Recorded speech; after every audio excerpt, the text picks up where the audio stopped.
이야기 시작 전 구독, 좋아요 부탁드려요. 영상 시청해주셔서 감사합니다. 2024년 가을, 서울의 한 대형 장례식장. 낙엽이 떨어지는 계절, 한 시대를 풍미했던 김두식 회장의 마지막 가는 날이었습니다. 6.25 전쟁 참전 용사이자 맨손으로 수백억 재산을 일궈낸 전설의 사업가. 그의 빈소에는 아침부터 저녁까지 수많은 조문객들의 발길이 끊이지 않았습니다.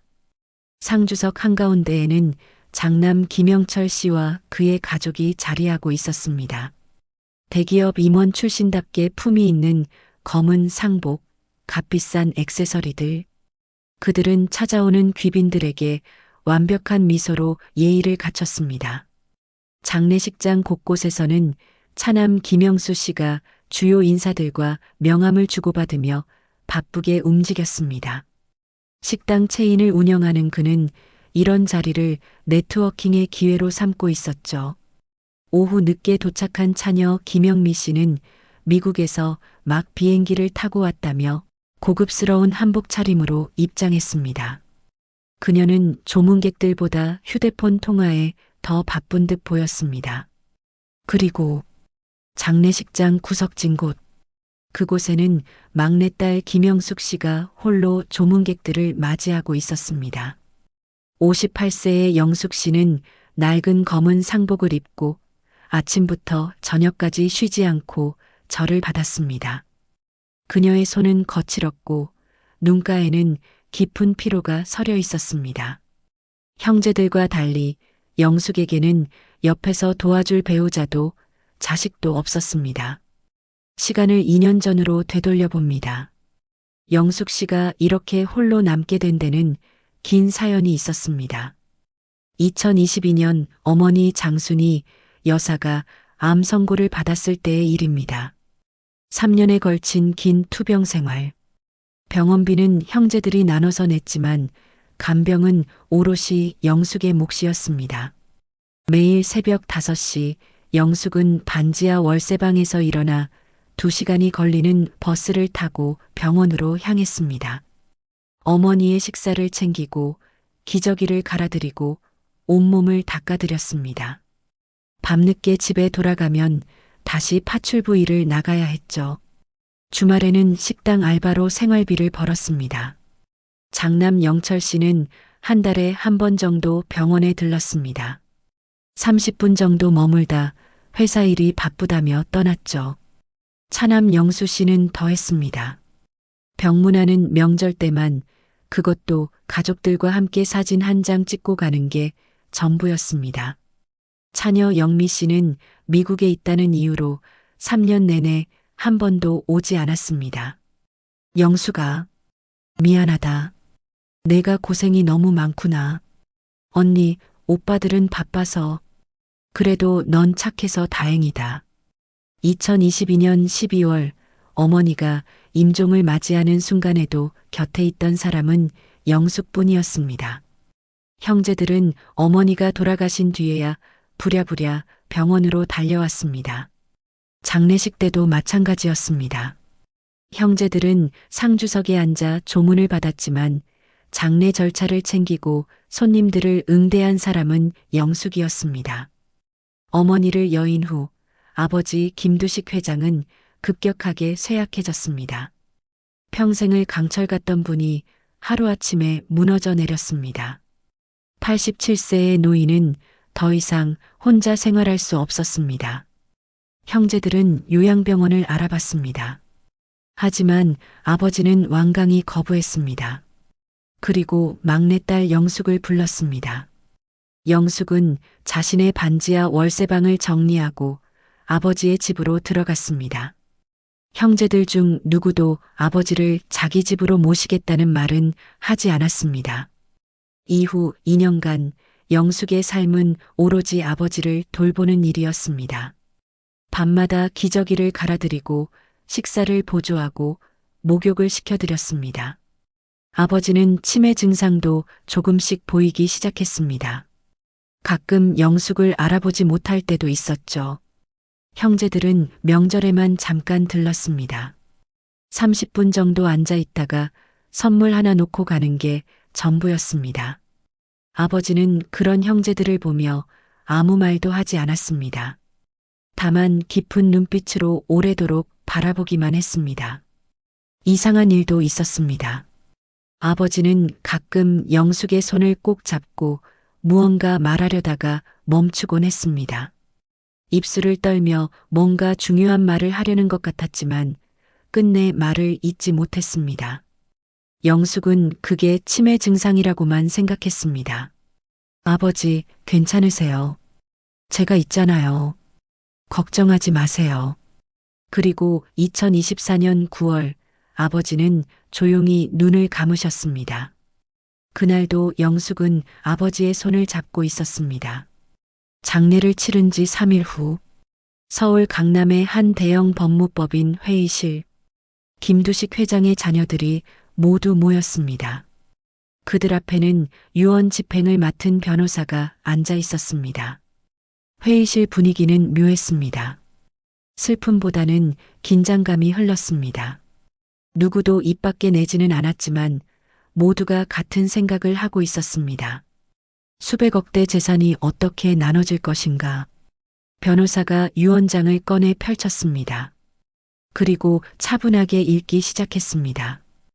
김두식 회장의 유언에 따라 유산을 다음과 같이 분배합니다.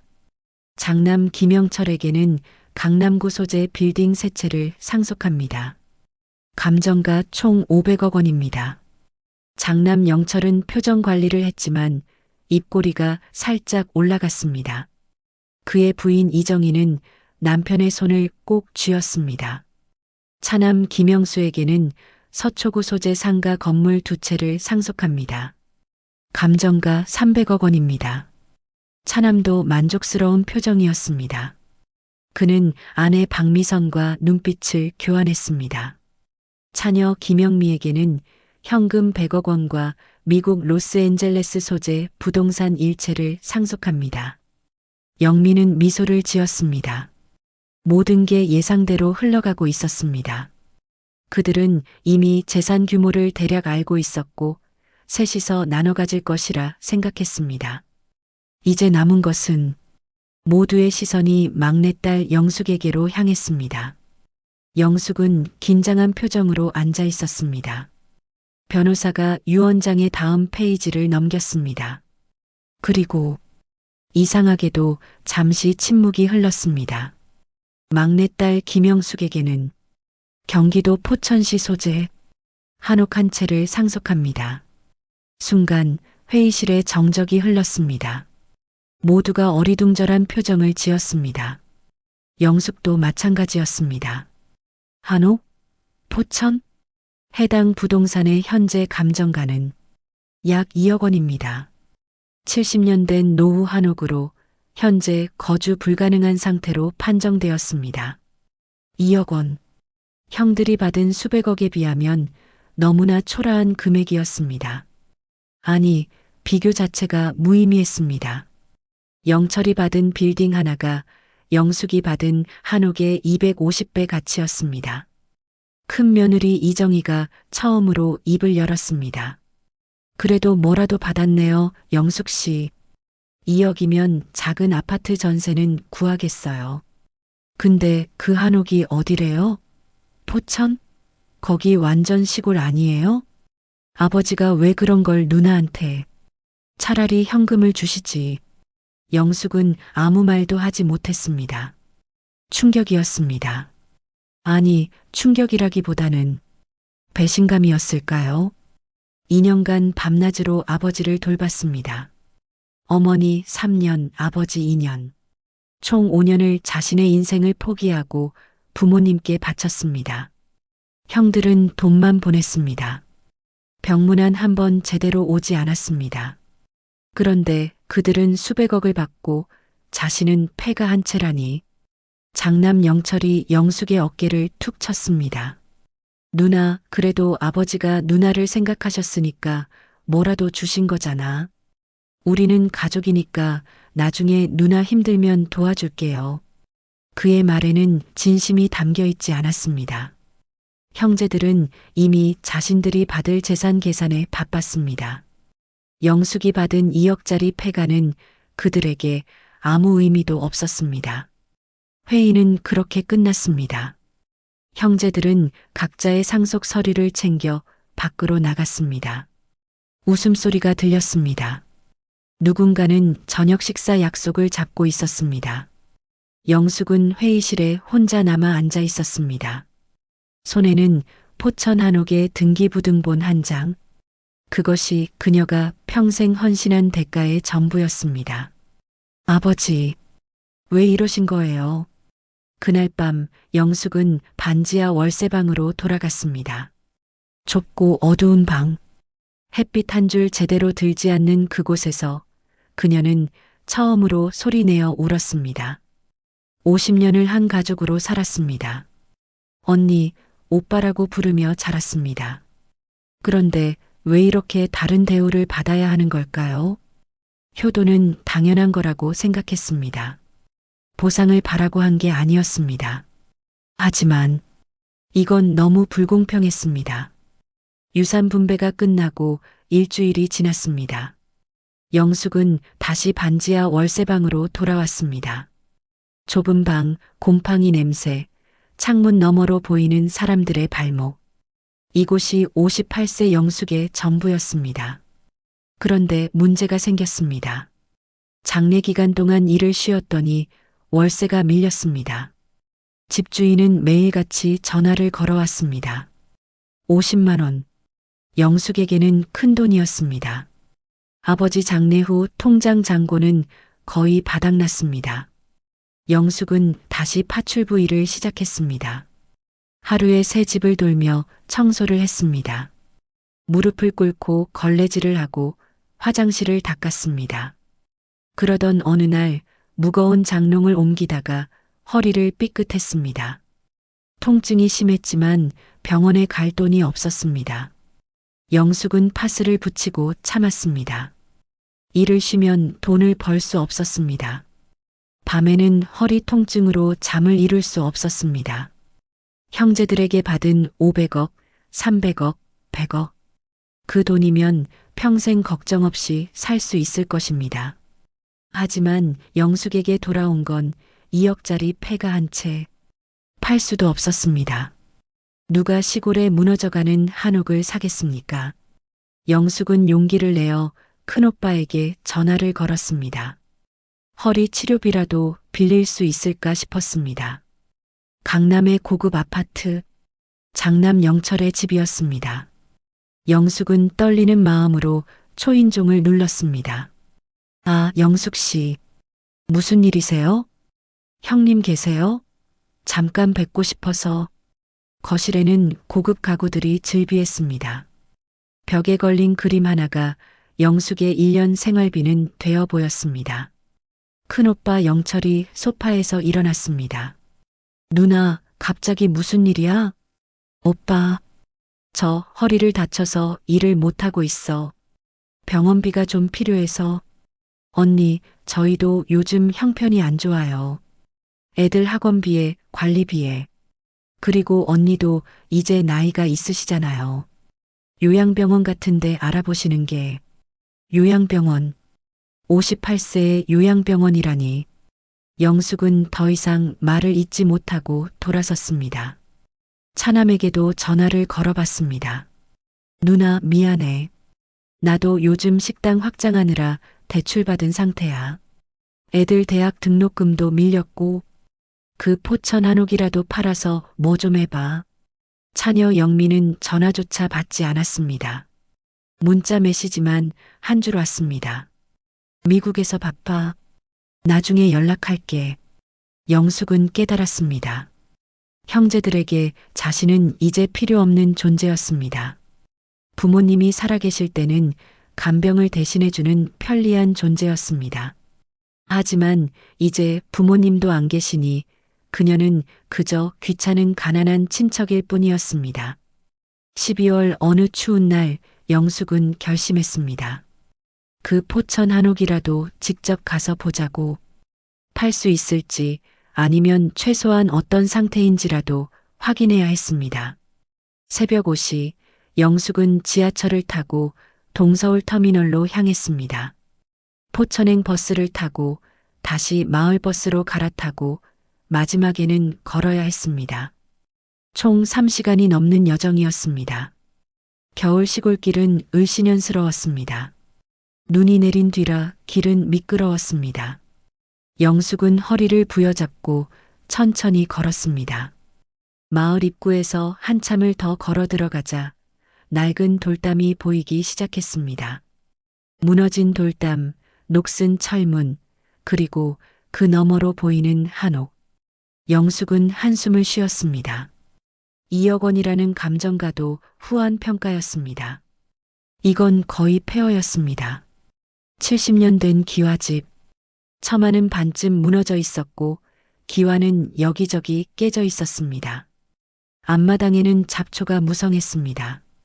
사랑채, 안채, 헛간 모두 오랫동안 사람의 손길이 닿지 않은 모습이었습니다. 영숙은 마음을 가다듬고 문을 열었습니다. 안채의 문을 여는 순간 먼지가 확 쏟아져 나왔습니다.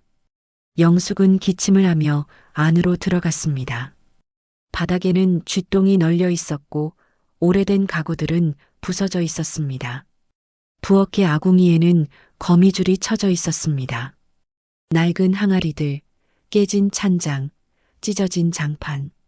마루 밑에서는 차가운 바람이 쌩쌩 불어왔습니다. 겨울바람이 그대로 들이치는 집이었습니다. 영숙은 방 안을 돌아보다가 멈칫했습니다. 벽에 걸린 오래된 사진 한 장, 흑백 사진 속에는 한복을 입은 젊은 여인이 서 있었습니다. 단정한 모습, 고운 미소. 사진 뒷면에는 1949년 최미선이라고 쓰여 있었습니다. 누구일까요? 영숙은 사진을 한참 들여다봤습니다. 왠지 모를 친근함이 느껴졌습니다. 바로 그때 밖에서 목소리가 들렸습니다. 거기 누구요? 아니, 영숙이가 왔구만. 82세의 최 할아버지가 지팡이를 짚고 들어왔습니다. 그는 마을 이장이자 아버지의 오랜 친구였습니다. 아이고, 영숙이. 소식 듣고 달려왔네. 두식이 형님이 참 좋은 분이셨는데. 할아버지, 여기는 어떤 집이에요? 최 할아버지는 영숙을 자신의 집으로 데려갔습니다. 따뜻한 군불이 지펴진 방에서 차 한 잔을 따라주며 입을 열었습니다. 그 집은 말이야. 내 아버지가 평생 아꼈던 곳이야. 한 달에 한 번씩 여기 와서 관리하시곤 했지. 그런데 왜 저한테 주신 걸까요? 글쎄, 두식이 형님이 나한테 딱 한 번 이렇게 말씀하셨어. 이 집만큼은 절대 팔면 안 돼. 영숙이가 받아야 해. 이유는 때가 되면 알 거야. 최 할아버지는 고개를 가웃거렸습니다. 무슨 이유인지는 나도 몰라. 하지만 두식이 형님은 거짓말하실 분이 아니야. 뭔가 이유가 있을 거야. 영숙이 내가 찾아야 해. 찾는다고요? 그래. 이 집 어딘가에 비밀이 있을 거야. 형님이 그렇게 말씀하셨어. 내가 찾을 수 있을 거라고. 비밀? 영숙은 의아했습니다. 하지만 돌아갈 곳도 마땅치 않았습니다. 반지하 월세는 이미 2개월이나 밀렸습니다. 영숙은 결심했습니다. 이 한옥에서 살아보기로. 어차피 갈 곳도 없었고 집주인은 방을 빼라고 재촉했습니다. 낡았지만 자기 소유의 집이 있다는 건 그나마 다행이었습니다. 영숙은 서울의 반지하 월세방을 정리했습니다. 집주인에게 사정을 설명하고 보증금을 돌려받았습니다. 그 돈으로 청소도구와 생필품을 샀습니다. 그리고 포천 한옥으로 완전히 이사했습니다. 12월 말 영숙의 한옥 청소가 시작되었습니다. 한 달 내내 혼자서 70년 된 집을 청소했습니다. 먼지를 털어내고 쥐똥을 치우고 거미줄을 걷어냈습니다. 허리는 여전히 아팠지만 이상하게도 이 일은 파출부 일보다 덜 힘들었습니다. 아마도 이곳이 자기 집이기 때문일까요? 누구 눈치 볼 필요도 없었고 자기 속도대로 할 수 있었습니다. 최 할아버지가 가끔 들러 도시락을 가져다 주었습니다. 마을 사람들도 하나둘 인사를 건넸습니다.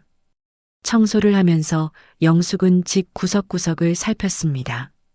오래된 물건들이 참 많았습니다. 낡은 항아리, 목가구들, 옛날 그릇들, 모두 70년 전의 것들이었습니다. 1월 초 사랑채를 청소하던 중이었습니다. 낡은 서랍장을 열었을 때 그 안에서 무언가를 발견했습니다. 가죽으로 된 낡은 공책, 먼지를 털어내자 일기라는 글자가 보였습니다. 영숙은 조심스럽게 펼쳤습니다. 아버지의 필체였습니다.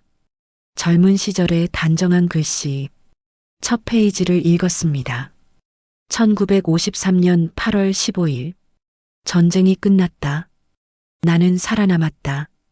이 집에 큰 빚을 졌다. 은혜를 잊지 말자.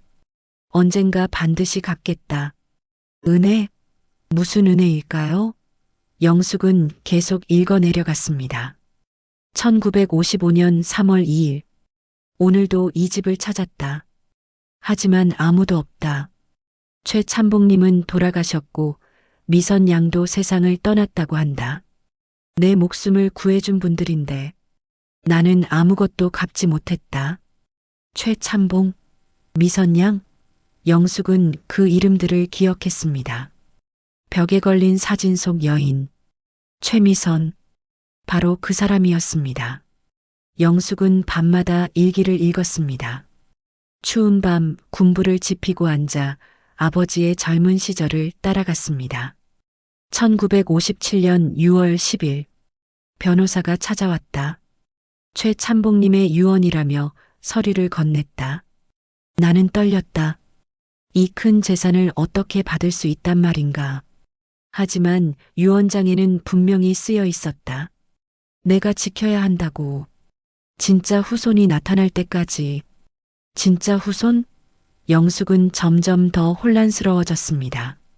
이게 무슨 의미일까요? 2월 어느 날 안채방에서 이상한 일이 생겼습니다. 천장에서 물이 뚝뚝 떨어지기 시작한 것입니다. 전날 밤 비가 많이 왔습니다. 기와가 깨진 부분으로 빗물이 샘 모양이었습니다. 영숙은 사다리를 가져와 천장을 살펴봤습니다. 대들보 부분을 확인하려고 손전등을 비췄습니다. 그때 눈에 띈 것이 있었습니다. 대들보에 글자가 새겨져 있었습니다. 한자였습니다. 영숙은 70년 된 먼지를 조심스럽게 닦아냈습니다. 글자들이 선명해졌습니다. 내 딸 영숙에게 진실은 온돌 아래 아버지가 지킬 것 두식.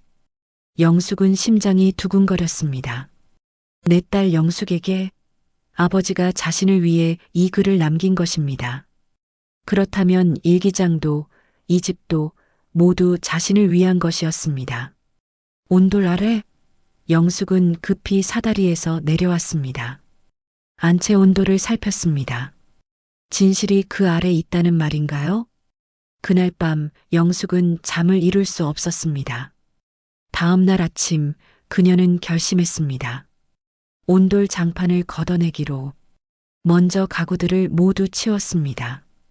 그리고 오래된 장판을 조심스럽게 벗겨냈습니다. 그 아래 구들장이 드러났습니다. 70년 동안 그 자리를 지켜온 돌들. 영숙은 구들장을 하나씩 드러냈습니다. 무거웠습니다. 허리가 아팠지만 참았습니다. 구들장 아래 흙이 보였습니다. 영숙은 작은 삽으로 흙을 파기 시작했습니다. 점점 깊이, 그리고 손에 무언가 단단한 것이 잡혔습니다.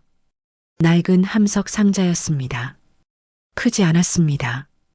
가로세로 30cm 정도. 하지만 꽤 무거웠습니다. 영숙은 떨리는 손으로 상자를 꺼냈습니다. 영숙은 상자를 마루에 놓고 한참을 바라봤습니다. 두려웠습니다. 이 안에 무엇이 들어있을까요? 아버지가 말한 진실이 무엇일까요? 천천히 뚜껑을 열었습니다. 상자 안에는 여러 가지가 들어 있었습니다. 첫 번째, 토지 문서 다발. 아주 많았습니다.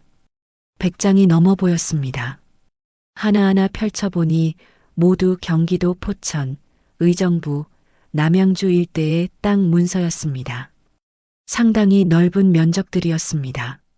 두 번째, 오래된 사진들.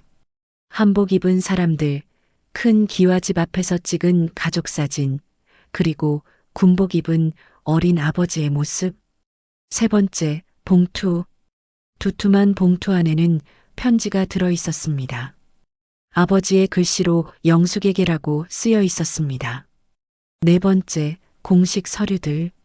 DNA 검사 결과지, 족보, 공증된 유언장들. 다섯 번째, 낡은 군복 계급장과 훈장.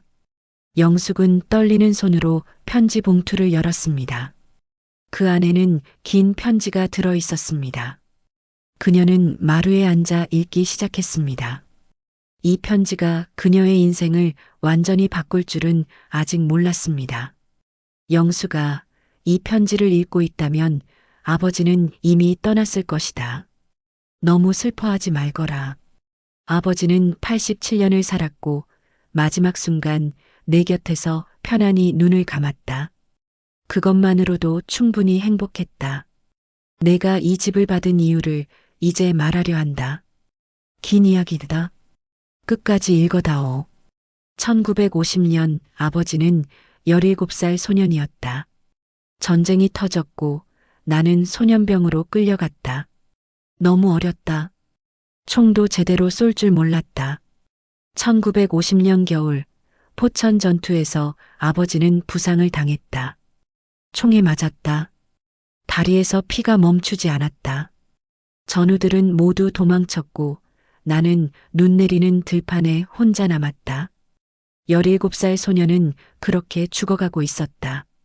그때 누군가 나를 발견했다. 이 집의 주인 최참복님이었다. 그분은 위험을 무릅쓰고 나를 지게에 업고 이 집까지 데려왔다.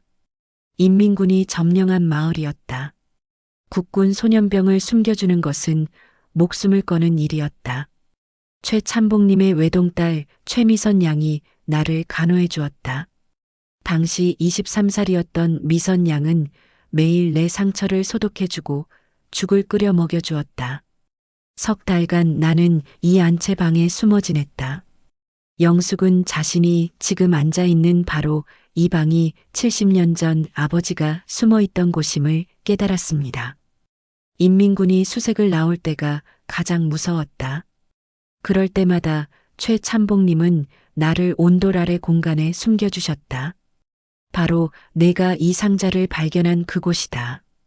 좁고 어두운 공간이었지만 그곳 덕분에 나는 목숨을 구했다. 1951년 봄 전세가 역전되어 국군이 다시 들어왔다. 나는 부대에 복귀했다. 떠나기 전 최참복님과 미선 양께 절을 올렸다. 언젠가 반드시 은혜를 갚겠습니다. 그게 내가 한 마지막 말이었다.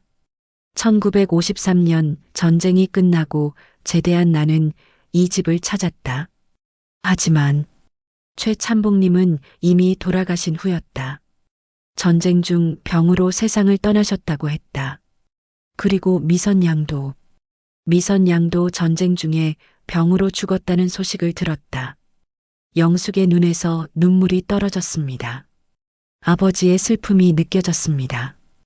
영수가 최참봉 집안은 대대로 이 마을의 큰 부자였다. 조선시대부터 내려온 양반 집안이었고 포천 일대의 땅을 많이 소유하고 계셨다. 수백 마지기의 논밭, 임야, 그리고 이한옥. 하지만 전쟁으로 가족이 모두 떠나고 친척들도 뿔뿔이 흩어졌다. 최참복님은 독립운동을 하셨던 분이라 친일파들에게 미움을 받았고 후손들이 멀리 도망쳐야 했다. 1957년 어느 날 변호사가 나를 찾아왔다. 최참복님의 유언 집행을 맡은 분이었다. 그분이 유언장을 읽어주었다. 17살 소년 김두식에게 우리 집안의 모든 재산을 맡긴다. 그가 내 딸을 돌보고 우리 가족을 도와준 것처럼 우리 땅을 잘 지켜주기를 바란다. 단, 이것은 주는 것이 아니라 맡기는 것이다. 훗날 우리 집안에 진짜 후손이 나타나면 모든 것을 돌려주어라. 영수가 나는 그 유언을 받고 많이 울었다. 단석 달 숨겨준 것뿐인데 이렇게 큰 은혜를 주시다니. 나는 맹세했다. 최참봉님의 뜻을 반드시 지키겠다고. 그 재산으로 아버지는 사업을 시작했다. 50년간 최참봉님의 땅을 개발하고 관리했다. 빌딩을 짓고 상가를 만들었다. 수백억을 벌었다. 하지만 영수가 그 돈은 단 한 푼도 내 돈이 아니었다. 항상 최참봉 집안의 돈이라고 생각했다. 나는 그저 관리인일 뿐이었다. 내 형들에게 준 빌딩과 건물들, 그것들은 내가 직접 번 돈으로 산 것들이다. 최참봉님의 땅이 아닌 내 사업으로 번 돈으로. 그건 내 자식들에게 줄 수 있는 내 재산이었다. 하지만 이 포천 한옥과 이 상자 안의 토지 문서들, 이것들은 원래 최참봉 집안의 것이다. 나는 70년간 이것을 지켜왔다. 진짜 후손을 위해서. 영숙은 숨을 깊이 들이쉬었습니다. 다음 장을 넘겼습니다. 여기서부터는 아버지의 글씨가 떨리고 있었습니다. 영수가 이제 가장 중요한 이야기를 해야겠다. 내 형들은 내 피를 받은 자식들이다. 내가 낳고 키운 아들과 딸들이다. 하지만 영수가, 너는 다르다. 1966년 내 어머니 순이가 너를 데려왔을 때 나는 깜짝 놀랐다. 어머니는 전쟁고아원에서 자원봉사를 하고 있었다. 그리고 그곳에서 한 아기를 발견했다. 1년 된 여자 아기. 그 아기의 출생 기록을 확인했을 때 어머니는 온몸에 전율이 흘렀다고 했다. 아기의 어머니 이름이 최미선이었다. 영수가 최미선 양은 전쟁 중에 죽지 않았다. 피난 중에 다른 피난민과 사랑에 빠져 아기를 낳았다. 하지만 그 남자는 전투에서 죽었고 미선 양은 홀로 아기를 키웠다. 1965년 미선 양은 결핵으로 죽어가고 있었다. 마지막 순간 그녀는 아기를 고아원에 맡기며 메모 한 장을 남겼다. 이 아이는 최참봉의 핏줄입니다. 언젠가 김두식 씨를 찾아주세요. 내 어머니가 그 메모를 보고 나를 찾았다. 우리는 고아원으로 달려갔다. 그리고 그 아기를 데려왔다. 바로 너였다, 영수가. 너는 최미선 양의 딸이다. 즉, 최참봉님의 외손녀다. 법적으로, 혈통적으로 너는 최참봉 집안의 유일한 후손이다. 나는 너를 내 딸로 입양했다. 호적에도 올렸다. 내 형들은 이 사실을 모른다. 어머니와 나만 알고 있었다. 우리는 너를 진짜 딸처럼 키웠다. 아니, 진짜 딸이었다. 하지만 영수가 너는 또한 최참봉님의 증손녀이기도 하다. DNA 검사 결과를 이 상자에 넣어두었다. 20년 전에 확인한 것이다. 틀림없다. 너는 최미선 양의 외손녀가 맞다. 즉, 이 모든 재산의 진짜 상속자는 너다. 이 한옥, 상자 안의 토지 문서들, 현재 시가로 약 1200억 원. 모두 원래 내 것이다. 영숙은 편지를 떨어뜨렸습니다. 손이 떨렸습니다. 머리가 하얗게 변했습니다. 1200억? 나의 것? 최참봉의 외손녀. 이게 무슨 말입니까? 자신은 58년간 김영숙으로 살았습니다. 김두식의 막내딸로 살았습니다. 그런데 사실은 영숙은 떨리는 손으로 상자 안의 서류들을 하나씩 꺼냈습니다. 첫 번째, DNA 검사 결과지. 2004년에 시행된 것이었습니다. 피검사자 김영숙, 비교 대상 최미선 유족 샘플. 결론, 목의 혈연관계 99.98% 확률. 두 번째, 최참봉 가족 족보. 거기에는 선명하게 적혀 있었습니다. 최참봉 마이너스 최미선 마이너스 김영숙 외손녀. 세 번째, 최참봉에 공증된 유언장 원본. 1955년 작성된 것이었습니다. 네 번째, 토지 문서들. 하나하나 확인했습니다.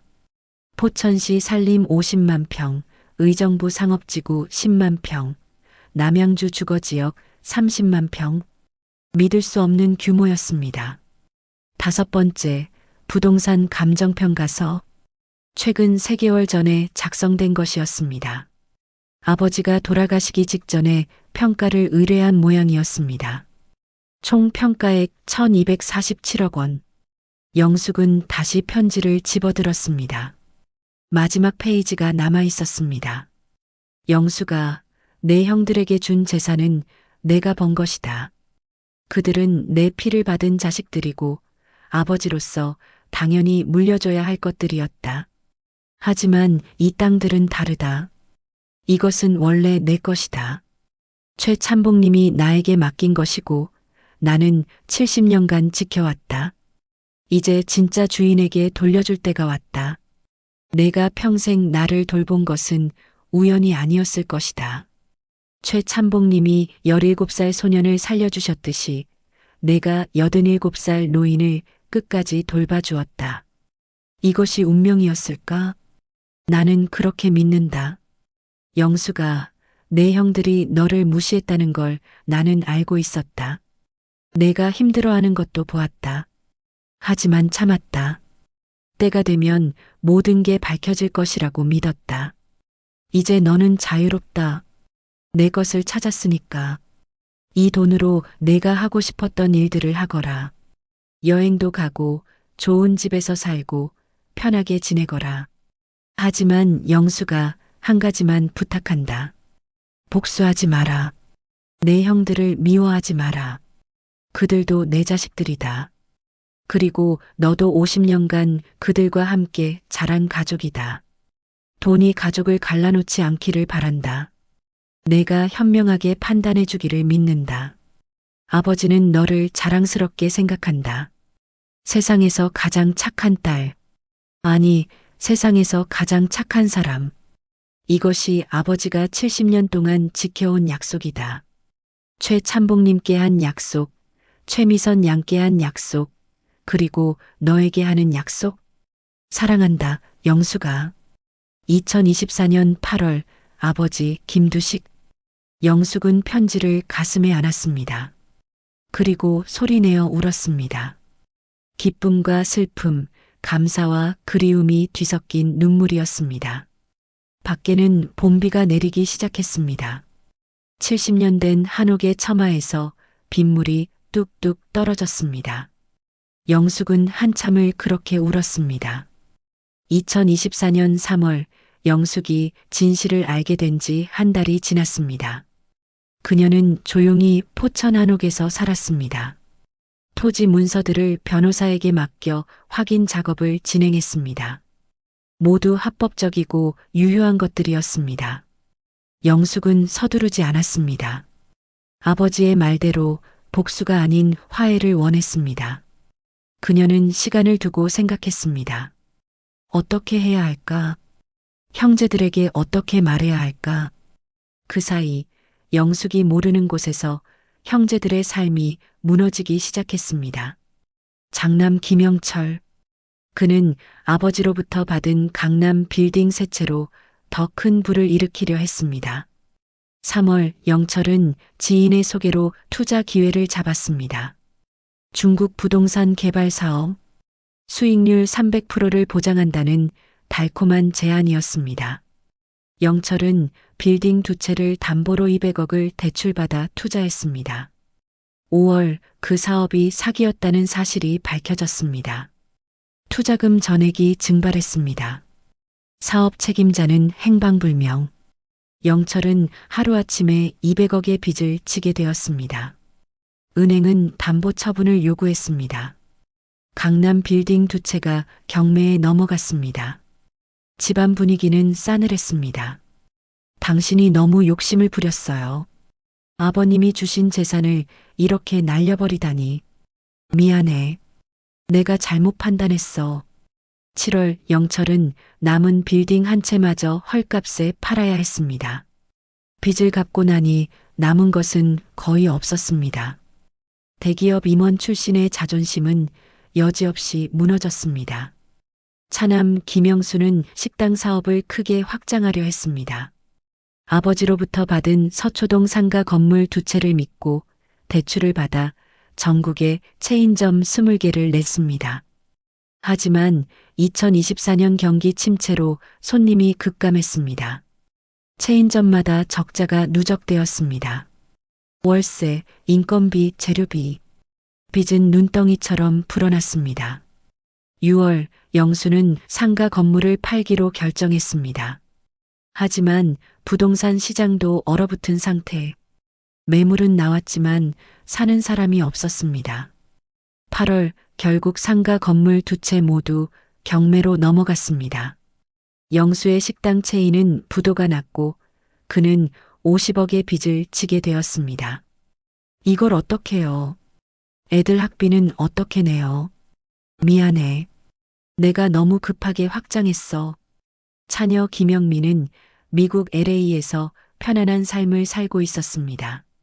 아버지로부터 받은 현금 100억과 LA 부동산으로 부유한 생활을 누렸습니다. 하지만 7월 남편이 이혼을 요구했습니다. 다른 여자를 만났던 것입니다. 미국 법에 따라 재산은 반반으로 나눠야 했습니다. 영민은 변호사를 선임해 싸웠지만 결국 패소했습니다. 현금 50억과 부동산 절반을 남편에게 넘겨야 했습니다. 또한 양육권도 남편이 가져갔습니다. 9월 영민은 홀로 한국으로 돌아왔습니다. 남은 재산은 50억. 적은 돈은 아니었지만 미국에서의 삶은 모두 잃었습니다. 9월 말 추석을 앞두고 영숙에게 전화가 걸려왔습니다. 장남 영철이었습니다. 누나, 잘 지내? 응, 어떻게 지내? 그게, 누나 사실 요즘 형편이 좀, 그 포천 한옥이라도 팔아서 좀 빌려줄 수 없을까? 은행 빚이. 영숙은 조용히 들었습니다. 이어서 차남 영수도 전화했습니다. 누나 나야. 급한 일이 있어서 그 한옥 2억이라도 좋으니까 팔아서 좀 도와줄 수 없어? 나 정말 큰일 났어. 영숙은 차분하게 대답했습니다. 저기 미안해요. 저도 여기서 근근히 살고 있어요. 이 집은 팔 수가 없어요. 형제들은 실망한 목소리로 전화를 끊었습니다. 그들은 몰랐습니다. 영숙이 1200억의 재산을 가진 줄은, 그들이 무시했던 막내 여동생이 사실은 가장 부유한 사람이 된 줄은. 영숙은 전화를 끊고 깊은 한숨을 쉬었습니다. 복수하고 싶지 않았습니다. 하지만 진실은 말해야 했습니다. 그녀는 결심했습니다. 추석에 형제들을 모두 초대하기로. 2024년 추석, 영숙은 형제들에게 문자를 보냈습니다. 오빠들, 언니, 추석이니까 포천집에서 다 같이 만나요. 제가 음식 준비할게요. 형제들은 의아했습니다. 가난한 막내가 무슨 음식을 준비한다는 걸까? 하지만 명절이기도 하고 거절할 이유도 없었습니다. 3명 모두 응답했습니다. 추석 당일 영숙은 아침부터 준비했습니다. 한옥은 지난 6개월간 조금씩 수리했습니다. 이제 사람이 살만했습니다. 정원도 깔끔하게 정리했습니다. 정오쯤 형제들이 하나둘 도착했습니다. 장남 영철이 먼저 도착했습니다. 예전의 당당함은 사라지고 어딘지 초라해 보였습니다. 차남 영수도 마찬가지였습니다. 수척한 얼굴, 값싼 옷차림. 차녀 영미는 LA에서 돌아온 뒤 처음 보는 것이었습니다. 그녀도 웃음기 없는 얼굴이었습니다. 모두 안채 대청마루에 둘러앉았습니다. 영숙이 준비한 음식들이 상에 올라왔습니다. 그런데 분위기가 묘했습니다. 영숙의 표정이 평소와 달랐습니다. 영숙아, 집이 많이 깨끗해졌네. 여기서 혼자 사는 거야? 응, 6개월 동안 조금씩 고쳤어. 그래도 시골이라 그 나이에 혼자 사는 게 쉽지 않을 텐데. 영숙은 조용히 고개를 끄덕였습니다. 그리고 차분하게 입을 열었습니다. 오빠들, 언니, 오늘 다 모인 이유가 있어요. 추석이기도 하지만 할 말이 있어서 불렀어요. 영숙은 품에서 봉투를 꺼냈습니다. 낡은 봉투, 아버지의 편지가 들어있는 그 봉투였습니다. 아버지가 저한테 편지를 남기셨어요. 온돌 아래에 숨겨두셨던 거예요. 편지? 그게 뭐? 들어보세요. 70년간 숨겨져 있던 이야기예요. 영숙은 천천히 편지를 읽기 시작했습니다. 아버지의 17살 시절, 전쟁, 최참봉 댁에 숨어 지낸 이야기, 최미선 양의 간호, 온돌 아래 은신처. 형제들은 처음에는 무심히 듣고 있었습니다. 하지만 점점 표정이 변했습니다. 영숙은 계속 읽었습니다. 최참봉의 유언, 1200억 원의 토지, 그리고 마지막 부분. 영숙아, 너는 최미선 양의 딸이다. 최참봉님의 외손녀다. 이 모든 재산의 진짜 상속자는 너다. 순간 대청마루에 정적이 흘렀습니다. 아무도 말이 없었습니다. 장남 영철의 얼굴이 창백해졌습니다. 차남 영수는 입을 벌린 채 굳어 있었습니다. 차녀 영미는 믿을 수 없다는 표정이었습니다. 그게 무슨 말이야? 저는 원래 오빠들의 친동생이 아니었어요. 어머니가 전쟁고아원에서 입양한 거예요. 그리고 제 친어머니가 최미선 양이었고요. 영숙은 상자에서 서류들을 꺼냈습니다. DNA 검사 결과지, 족보, 토지 문서들 하나하나 펼쳐 보였습니다. 이건 진짜야? 이게 다 진짜라는 거야? 변호사한테 확인받았어요. 모두 법적으로 유효한 거예요. 장남 영철이 벌떡 일어났습니다. 이건 사기야. 누가 이런 걸 조작한 거야. 오빠 아버지 필체 알아보잖아요. 이건 진짜 아버지 편지예요. 그럼 언니는 우리 친동생이 아니었어? 법적으로는 가족이에요. 50년을 그렇게 살았으니까요. 하지만 혈연으로는. 차남 영수가 토지 문서를 다시 들여다봤습니다. 포천, 의정부, 남양주. 엄청난 규모였습니다. 이게 다 누나 거라는 거야? 1200억이? 아버지가 70년간 지켜주신 거예요. 저한테 돌려주시려고. 현실이 이해되기 시작했습니다. 그들이 무시했던 막내 여동생이 사실은 가장 큰 재산을 상속받았다는 것. 그들이 받은 수백억도 이 앞에서는 적은 금액이라는 것. 그리고 무엇보다 그들이 평생 함께 자란 동생이 사실은 남이었다는 것. 한참의 침묵이 흘렀습니다. 장남 영철이 먼저 무릎을 꿇었습니다. 대청마루에 무릎을 꿇고 영숙 앞에 절을 올렸습니다. 영숙, 평생 미안하게 살았습니다. 영숙이가 얼마나 고생했는지 우리는 알면서도 모른 척했습니다. 차남 영수도 무릎을 꿇었습니다. 영수가 용서해줘. 우리가 너를 어떻게 대했는데. 부모님 돌보는 것도 다 영숙이한테만 떠맡기고. 영숙아, 나도 미안해. 미국에서 한 번도 안 왔잖아요. 영숙이가 아파도 전화 한 통 안 했어요.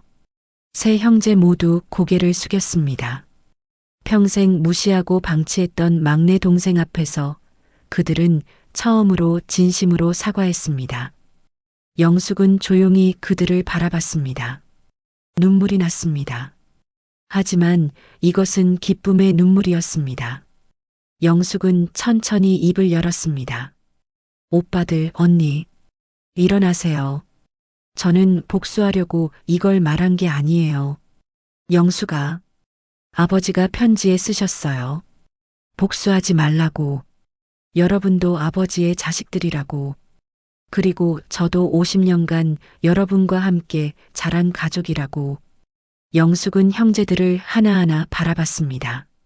사실을 알 권리가 있다고 생각했어요. 그래서 말한 거예요. 하지만 이 돈 때문에 우리가 남이 되고 싶지는 않아요. 우리가 무슨 자격이. 오빠가 빚 때문에 힘들다는 거 알아요. 큰오빠도 투자 실패했다는 거 들었어요. 언니도 이혼하셨죠. 형제들은 놀란 표정이었습니다. 저한테 연락하기 전에도 소식은 들었어요.